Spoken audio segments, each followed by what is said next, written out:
Breaking news. Hyderabad necklace road లోని కేంద్ర మాజీ మంత్రి జైపాల్ రెడ్డి స్మారకం దగ్గర ఆయన 6వ వర్ధంతి కార్యక్రమం నిర్వహించారు. ఈ కార్యక్రమంలో మండలి చైర్మన్ సుఖేందర్ రెడ్డి, మంత్రులు కోమటిరెడ్డి, పొన్నం ప్రభాకర్, వివేక్ వెంకటస్వామి పాల్గొని ఘన నివాళులర్పించారు. ఈ సందర్భంగా జైపాల్ రెడ్డి పోరాటం, వ్యక్తిత్వం మీద ప్రచురించిన పుస్తకాన్ని మంత్రి కోమటిరెడ్డి, కేంద్ర మాజీ మంత్రి పల్లం రాజు కలిసి ఆవిష్కరించారు. ఆ తర్వాత జైపాల్ రెడ్డి సేవలను గుర్తు చేసుకున్నారు నేతలు. వారితో పాటు స్పీకర్ గడ్డం ప్రసాద్, మాజీ గవర్నర్ బండారు దత్తాత్రేయ తదితరులు జైపాల్ రెడ్డి మెమోరియల్ దగ్గర నివాళులర్పించారు.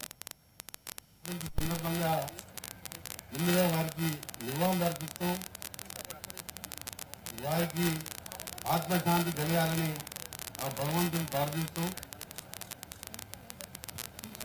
జైపాల్ రెడ్డి గారి చెప్పే స్థాయి నాకు లేదు, కానీ మాకున్న అనుబంధం కానీ వారి గురించి ఆయన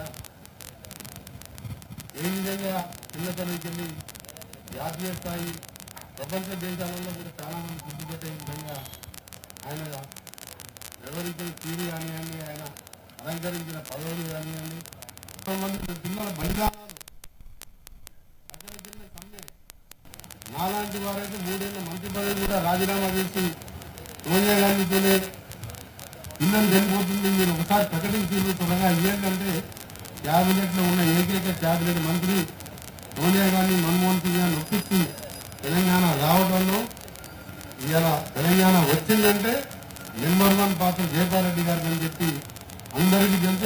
హైదరాబాద్లో ఉన్న తెలంగాణ ఒక సందర్భంలో క్యాబినెట్ లో చర్చించినప్పుడు దాని గురించే మాట్లాడద్దని చెప్పి ఖచ్చితంగా చెప్పింది.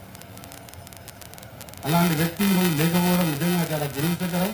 ముఖ్యంగా మనం హైదరాబాద్ తీసుకున్నాం, ప్రపంచ స్థాయి మెట్రో వచ్చిందంటే అది ఓన్లీ జైపాల్ రెడ్డి గారు ఇస్తుంది. ప్రపంచంలోనే మనకి బెస్ట్ మెట్రో హైదరాబాద్ మెట్రో.